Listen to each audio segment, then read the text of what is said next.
Our top focus on World DNA. Residents in Beirut faced multiple explosions as Israel struck the southern suburbs of the Lebanese capital. The Israeli military says it targeted Hezbollah's central headquarters, continuing attempts to degrade and dismantle Hezbollah's capabilities. Well, hours later, there has been no word from the group on the fate of their chief, Hassan Nasrallah. Here's a report. Thick clouds of smoke rose over Beirut on Friday following an Israeli airstrike that shook the Lebanese capital. It was by far the most powerful attack carried out by Israel in the city during nearly a year of conflict with Hezbollah.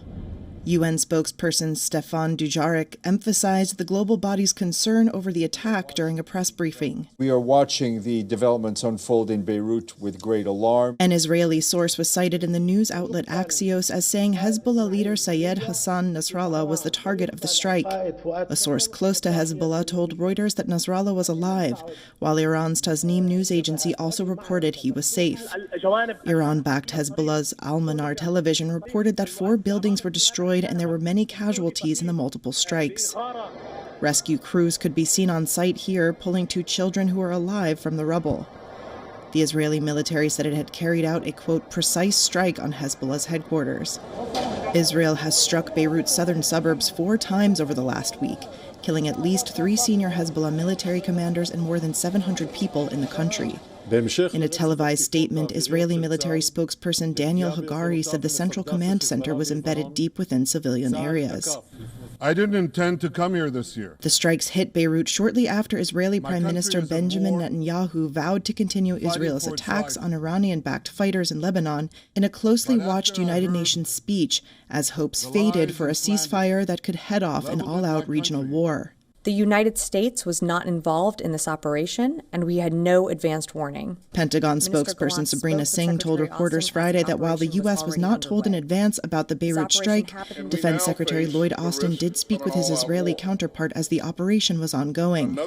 Singh declined to say what Israeli Defense Minister Yoav Gallant told Austin about the operation and whether it indeed targeted Hezbollah leader Hassan Nasrallah. The Pentagon also declined to speculate on whether the Hezbollah leader was still alive. Amid speculation over Nasrallah's fate, diplomatic efforts to pacify tensions continued at United Nations Security Council meeting, wherein UN Secretary General Antonio Guterres urgently called for an immediate ceasefire, warning that the war in Lebanon could lead to further escalation involving outside powers. Russian Foreign Minister Sergei Lavrov voiced concerns at the UNSC meeting as well. He said the escalating conflict between Lebanon's Hezbollah group and Israel is on the brink of a full-blown war. Even as Russia continues its offensive in Ukraine, Lavrov said that the attacks, whose casualties are civilians, are categorically unacceptable.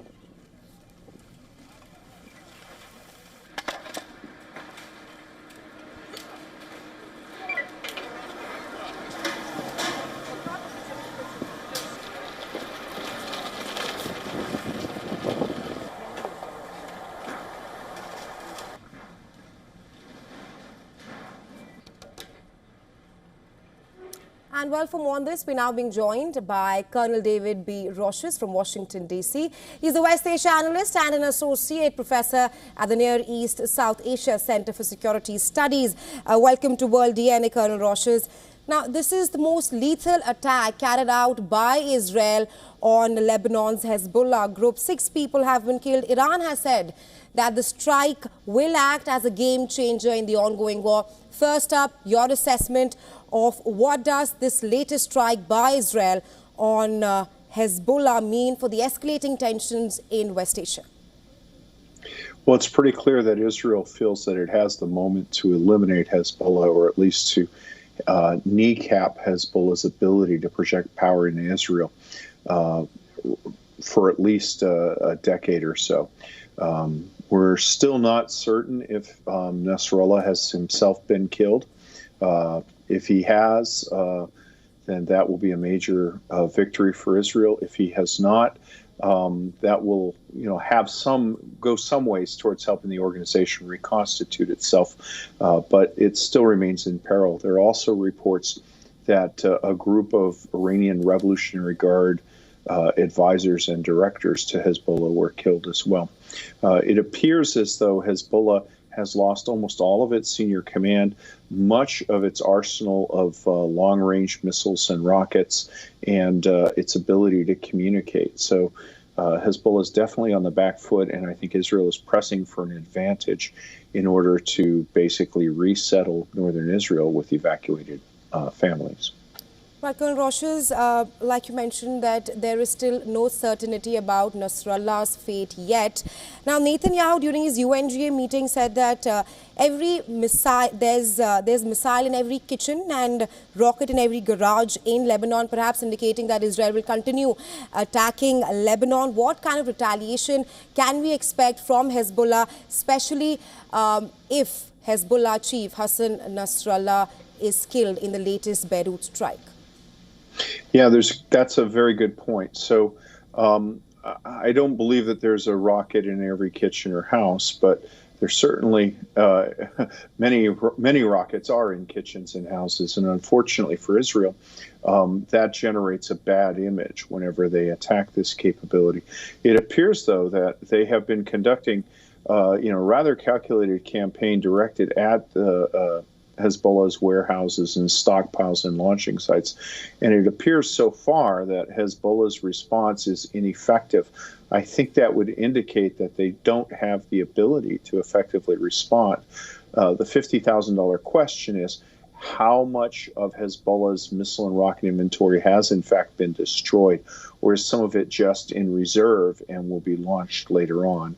And we don't know that with certainty.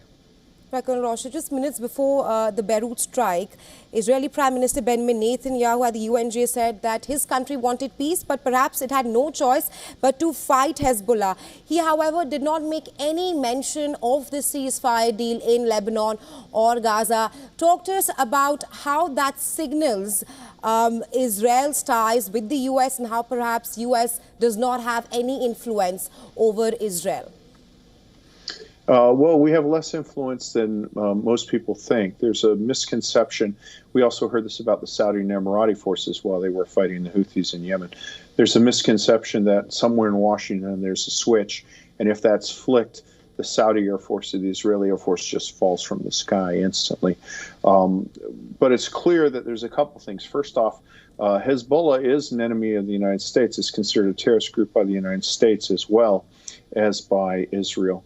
And many other Western countries. So, there's not a general disagreement about attacking Hezbollah. The disagreement is over the conduct of military forces and the standards of proportionality, how much civilian suffering is inflicted in the course of attacking Hezbollah.